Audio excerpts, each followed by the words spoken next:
because I've never. I'm gonna show you crying yesterday too. I said I wasn't gonna post you. Look at you. Now you can post it. Why you sounding sad? No. But it was like, bro, I've cried on my stream before. No, it was I knew it was a happy moment for you, bro. And I seen like, bro, now I was overwhelmed with emotion. Of course. And bro, listen, yesterday I was laughing too because I said, all right, I seen you feeling emotions and shit. And then you said, looked at the DJ, you said, don't play Pursuit of Happiness, it's gonna make me cry. You told the DJ that. I told him to play it. And DJ said, I'm in the pursuit of happiness. I see you. 80, let me ask you this. Hold on. Let me ask you this. Shout out to community, shout out to Back on Fig. Yo, y'all threw an event and it went crazy. And, you know, I've been so apprehensive. I feel like I've been double dutching, waiting to do some shit. And I watched y'all do some shit and I was just like, yo, wow. Now, granted, y'all did some stuff before with no jumper, but how surreal was of a moment was it? Like, man, I was soaking a lot in that. Yo, I still haven't processed it. I promise you. How did y'all feel, especially, like, yo, it's what, listen, I've been, stop looking at the chat. No, I've been doing this for 12 years. I'm used to people in the chat. It's a difference when you're looking at them. It was surreal to me. How did you feel? You want to know, it was super crazy because I've done the El Rey as a rapper and doing that crowd, not selling it out.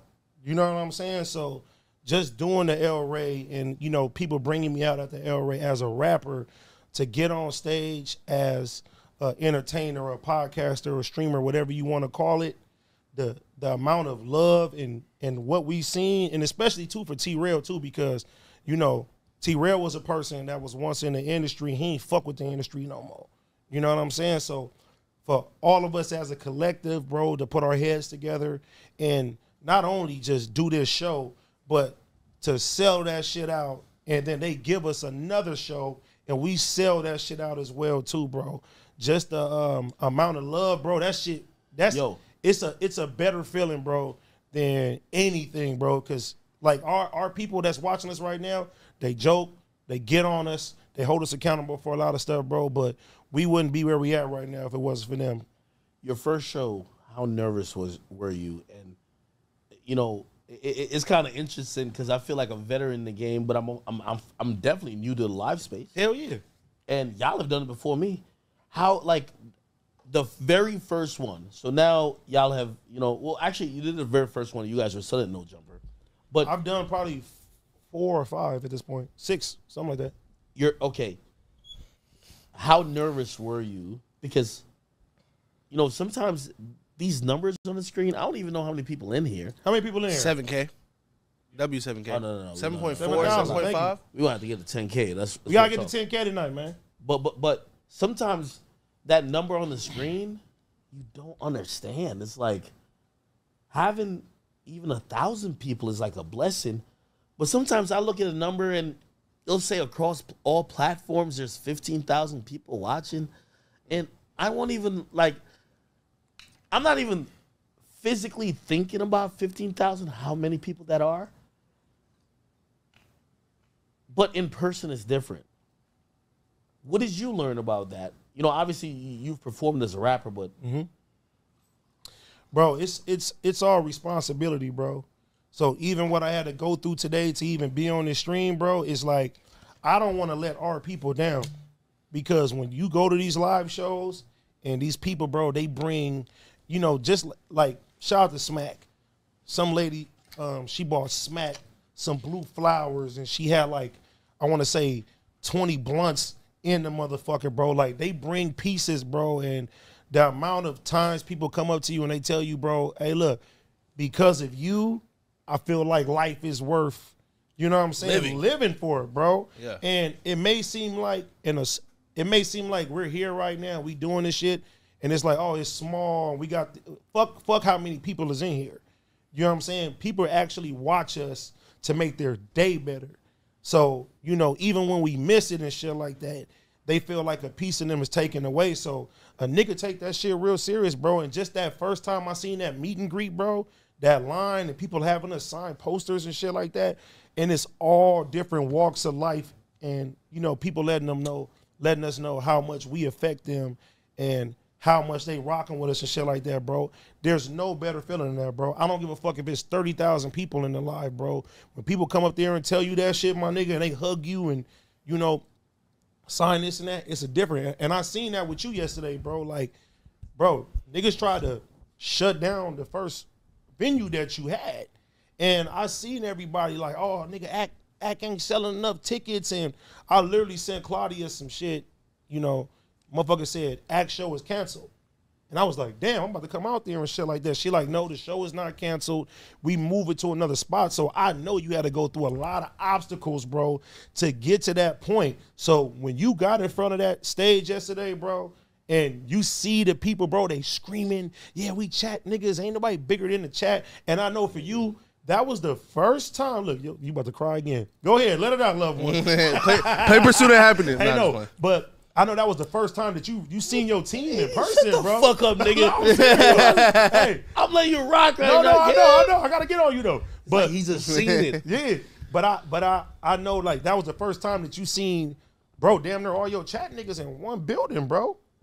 So That much. shit was crazy. So, you know, I already knew, bro. It didn't even matter like how many people was in there, bro. Just the fact that you accomplished something. Because when I got to the door, I came a little late. Claudia said, man, this shit is at capacity. You get what I'm saying? And I seen your story and I seen the live. I seen the line outside that motherfucker, bro. And you know, like the joke is always, oh, Act is on the internet. It's not real life, bro. So the fact that you threw something in your city and motherfuckers came out to support you and they showed you all that love, let you tell your little stupid ass jokes and shit like that too. You know what I'm saying? Bro, that's amazing, bro. And hey, man, so hey, everybody clap it up for Act, man. You know what I mean? I wouldn't even be doing what I'm doing if it wasn't for you either, bro. I'm gonna keep it gangster with you. You feel me? Yeah, no, I appreciate it. You know, if there was any time I felt like I got my flowers, I feel like I got it yesterday. Oh, for sure. And I'm For sure. Yo, trust me, I'm so happy. I'm so happy. Like I'm on a high. I'm still like processing it. Shit, man. Just having fun out here though. You know what I mean? Let me ask you something though. Yeah. If you learned anything from last night, what would you do different going forward?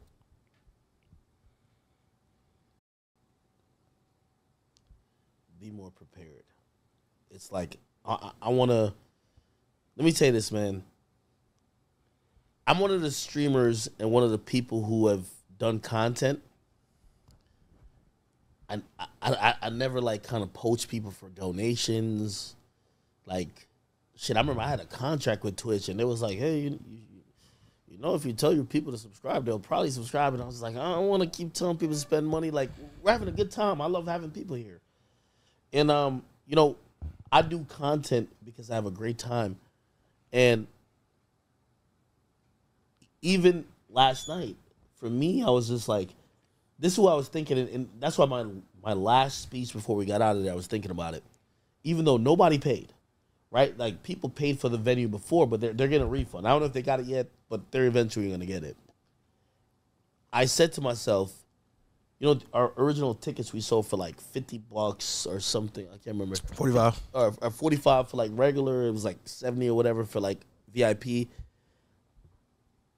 I was thinking about how much people have to sacrifice to get that luxury. And I was just like, did I bring enough entertainment and value that they feel like it was worth it? There's a lot of shit going on. We're pretty much 10 minutes from New York. Fashion Week's going on. Gunna just performed. It's a lot of shit going on.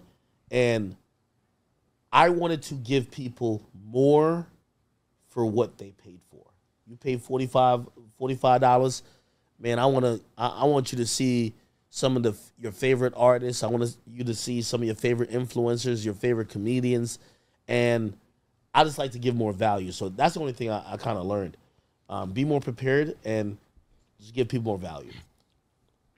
See, Boom told me yesterday, he was like, bro, I thought it was gonna be 10 people in line. I've done shows before, so and you could. I've told you. So it's you done shows before. Yeah, so for sure. How was Had your to sell tickets? So your first show, you probably had the same type of anxiety that Ack had. Nigga, my very first show, bro. My mom and my Uncle Sean and 2 of my aunties was the only people in the crowd. You know what I'm saying? For sure, But what about your first like show where like you actually exceeded expectations? But so what was your first show where you exceeded expectations that you had?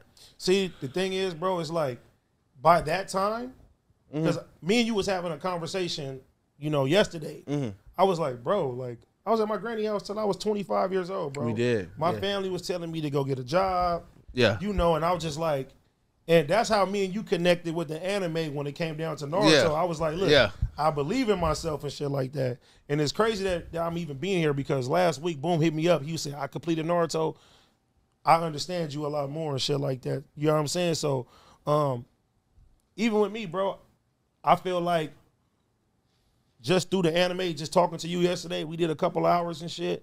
And it was my way of connecting with everybody, bro, because, I come from Compton. You know what I'm saying? A lot of people are scared to show their true personality and say they like things that may not seem gangster or may not seem cool and shit like that. And it took me a long time even getting on camera. People like, are they questioning your gangster, your affiliation and shit like that, bro? And just doing what I'm doing right now, being here is a true testament to just being myself. Yeah. You know what I'm saying? So I've always had belief in myself, bro. Even when my own family felt like there's no way for you, bro. You know what I'm saying? And, you know, thank you to Pun, Adrian Swish, OT. You know, it's always people showing me the way, bro, and helping me as stepping stones. On some Jiraiya shit. Point. Real shit, bro. And I don't take that for granted. So even tonight, bro, it's a special night. This is also a stepping stone, bro, because, you know, you at the Mount Rushmore when it come down to streaming and doing what we doing. So the fact not only, you know, fucking with me and letting me even come here, bro, you allow me to use your establishment, bro, when I know you can be doing anything else. So, you know, just to everybody out there, continue to believe in yourself. Keep pushing, my nigga, no matter what life throw at you and shit, my nigga, this shit'll work out as long as you keep on going and shit. You know what I'm saying? So, yeah, bro, I'm just, you know, blessed, my nigga. I don't want to cut you off, but I just want to know, like, I'm listening. Yeah, it's real shit. No, bro. I just want to know, like, Real shit. the dopamine you had where outside of, like, your startup shows. Let's say you had a show, you was like, nigga, because when I was talking to Ack, this what fucked me up. I did a show in D.C. I was telling you. I did a show in D.C. When the doors opened, it was like 12 niggas there. And I'm like, Ack, I told you, like, I was like, damn, is it going to be a smoke perp show, like 12 niggas there? And then you got to realize everybody ain't going to be there at the fucking first opening doors. By the time you get on stage, by the time I got on stage, it was like 150, 200 niggas there in the middle of D.C. You know what I mean? So when you got that dopamine of like, I don't think this show, I know you had a show. I don't give a fuck what you're telling me. At 80, you a rapper, you a content creator just like me. So I know you had a show where you was like, oh, ain't nobody going to pull up. Nobody give a fuck. And then it turned out it overseeded way more than what you expected. You know what it was for me? Like, it wasn't actually a show. I got my baby mama pregnant, bro. You know what I'm saying? 18. You know what I'm saying? Okay. Well, never mind, the first time. But I had my daughter on my 20th birthday. Okay. You get what I'm saying? Yeah. At that point, I said I want to be a real parent. I went and got a regular job, bro. I was working at Target, bro, for 2 years, bro. Some real nigga shit. When I first got to Target, I was telling everybody, I'm not going to be here long. You're going to hear me on the radio. You know what I'm saying? Yeah. And, bro, for 2 years, bro, I was just there. People, like, laughing at a nigga like, bro, whatever. You're going to keep your job and do what you do, bro. And once I got fired and, I fucking hit the fucking radio, bro. Everybody at that job called me. One of my homies, you feel me? He said, man, I cried, bro. You get what I'm saying? He said, I cried, bro, because you really spoke that shit to existence and shit like that. So that was the one moment for me that I felt like was like, I'm him. Nigga, not for him. sure, Yeah, not him, bro. but like, it's just like a lot of niggas gonna doubt you. I don't mean like a lot of niggas just gonna doubt you until you prove them wrong and they have no choice but to be like, damn, this nigga's really him. And I seen that was that moment for Act yesterday, bro. No, like, no, of course, it was a redeeming feeling for everybody I represent because I know, bruh, like See, I'm gonna get emotional again. Man, I know sometimes when people make videos about me saying shit, man, I'll see a title and I get upset. And I'm like, what? I'm like, damn. And I'm like, I just, like, why everybody always got some, like, it feels like some people just always want to go against me. And I'll click on it and I'm so upset. And then I scroll down and I see the comments and it's chat niggas. They're going to war. And I promise you, it was more than me. I didn't want to let them down. I didn't want them to wear a jacket of, oh yeah, y'all niggas flop. Because now, like, damn, how much times could they go to war for me? And I'm not arming them with the ammo and this and that. But good thing everything went down.